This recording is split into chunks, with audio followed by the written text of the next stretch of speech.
Hi, Gaye DeRusso with the Majestic Rider. So today I want to talk to you a little bit about temperaments of horses.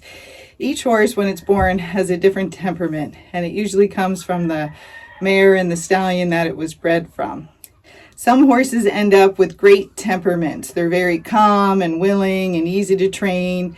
And other ones, even though it might have a good stallion and a good mare, some of them don't end up with good temperaments. And they might have something back in their lineage where there was a spooky horse or one that was more aggressive or more flighty.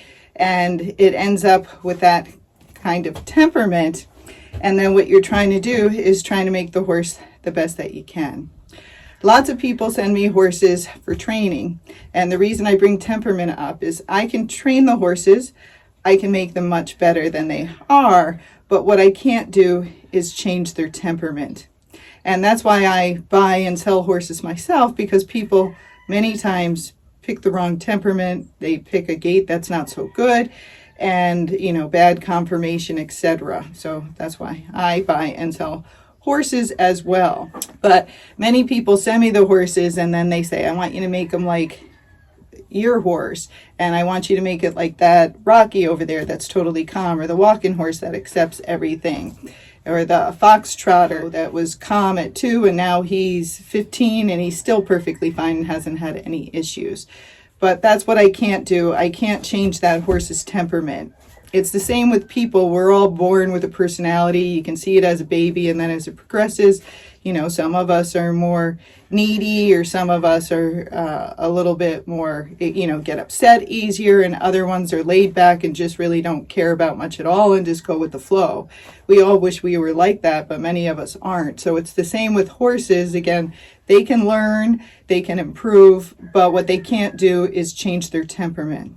So when you're buying a horse, it's important to look at all the other things, like make sure it's sound enough for you to ride it on what you're going to do. Make sure it has a good gait, but most importantly, make sure it has a temperament that you can deal with. And if you're looking at a horse online, see if they'll give you some videos of them just interacting with the horses and not doing any training stuff, so you can see, is it pushy on the ground? Is it more submissive? Is it spooky? Is it not friendly? Or is it too friendly? Those are things you'd want to know, because you want to match it with your personality. You don't want a super friendly horse if you're not going to spend a lot of time with it. You'd rather have a horse that's more aloof so he does okay. A super friendly horse needs interaction. If he doesn't get that interaction, he's going to seek it in other places. And a lot of times those are the horses that start breaking stuff because they're not getting what they need, or they start coming up with behavior problems because they want attention and they're not getting it. So if you're a friendly person and you want a horse that you can love on and kiss and hug, you want to ask the seller, is that horse like that? Is he friendly? Can I hug him and kiss him? Or the horse doesn't really want to be touched and interacted with. Again, I can make them friendlier, but I can't make them, I might not be able to make it what you want that horse to be. So just remember, they can all improve, they can all get better, but the temperament they're born with is the temperament they're going to have for the rest of their life. And it's just you interacting with them and seeing if you can handle it, because if you can't, then it's much better to move on, sell it to somebody who's going to give that horse the interaction it needs, and you get what you need.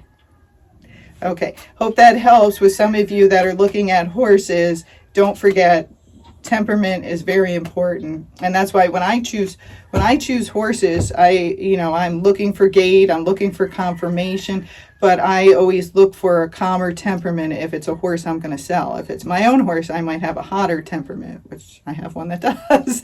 But if I'm selling a horse, much more people can deal with non-spooky, calm, friendly horses versus deal with a flighty horse, that's not friendly and doesn't want to interact with you at all. And that sometimes is not what you can tell on videos. Most of the time they don't show you the horse's personality. They just show you the gait, and they just show you, it going through the woods or down the road and things of that nature.